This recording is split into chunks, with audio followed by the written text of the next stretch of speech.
P20 Presidensi Indonesia dengan mengusung Stronger Parliament for Sustainable Recovery telah berakhir pada saat ini, dihadiri oleh 19 ketua parlemen, juga hampir 59 head of delegation yang hadir pada kesempatan ini.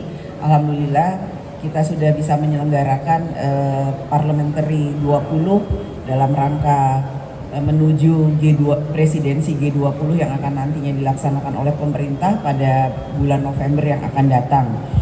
Ada 4 topik yang didiskusikan dalam pertemuan P20 selama 2 hari ini. Yang pertama adalah ekonomi hijau, kemudian yang kedua ketahanan pangan dan energi, yang ketiga bagaimana parlemen efektif dan demokrasi, serta inklusi sosial, kesetaraan gender dan pemberdayaan perempuan.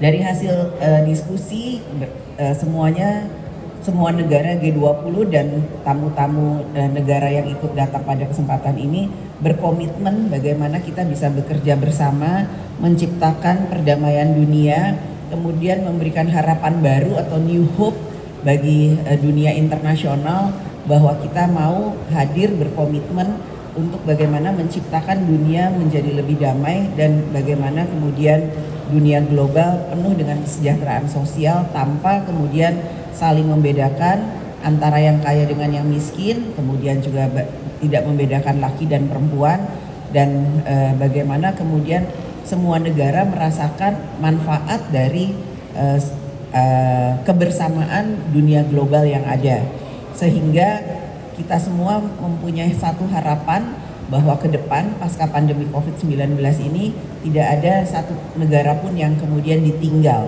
Artinya semua negara saling membantu, karena tidak akan mungkin satu negara bisa kemudian survive pasca pandemi COVID ini di urusan ekonomi, perdagangan, dan sosial jika hanya sendirian.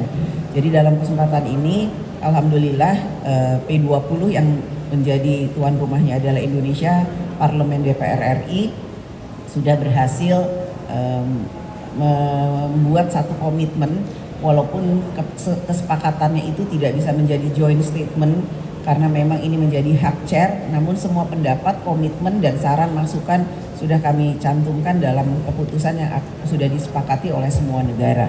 Mungkin itu pengantarnya. Ada pertanyaan?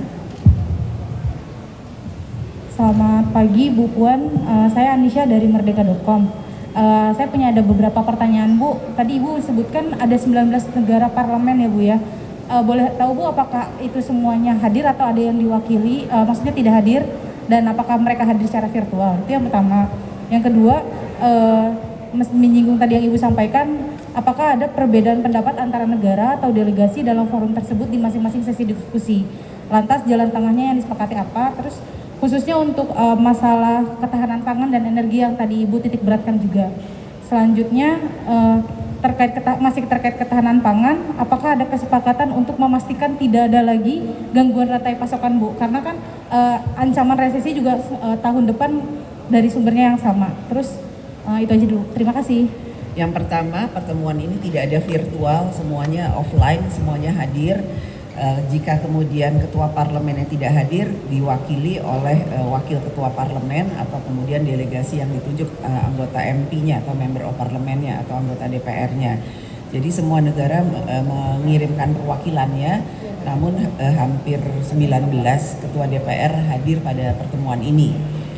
Kemudian yang bisa saya sampaikan dalam pertemuan ini, komitmen pertemuan negara terkait dengan pasokan energi dan ketahanan pangan, kami semua mempunyai komitmen yang sama bahwa bagaimana kemudian menuju tahun 2023 diharapkan tidak ada negara yang kemudian tidak mendapatkan pangan yang seperti dibutuhkan karena akan merugikan masyarakat atau rakyat yang ada di negaranya.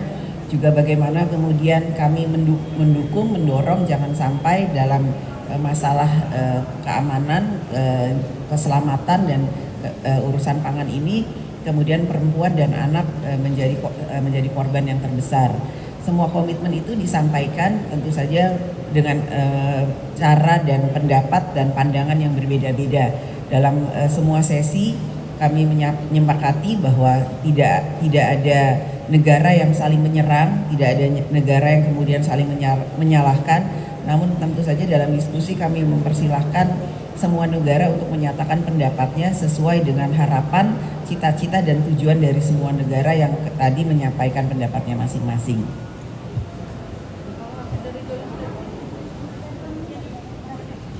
Hasil yang nanti akan dibawa ke KTT apa aja ya Bu dari 3 hal Saat tersebut? ini semua masukan, pendapat dan komitmen sudah kami catat.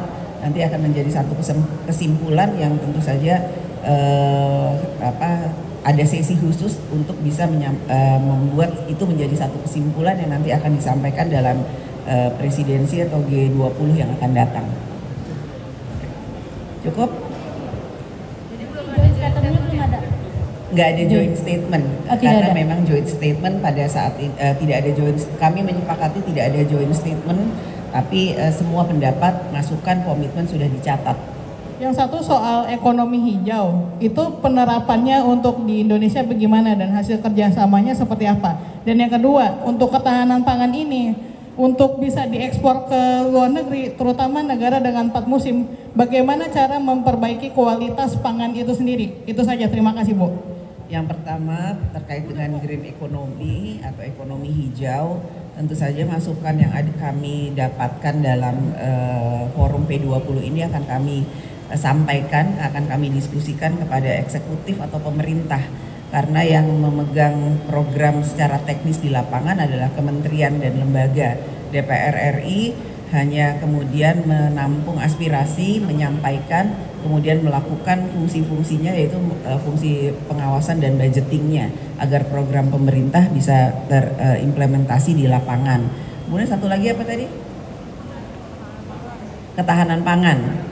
Pangan Bu, untuk ketahanan pangan Bu. Ya, ketahanan pangan juga itu ranahnya eksekutif, ranahnya pemerintah. Makanya nanti dari DPR kami akan mengkoordinasikannya melalui komisi-komisi terkait, dan masukan dari P20 ini akan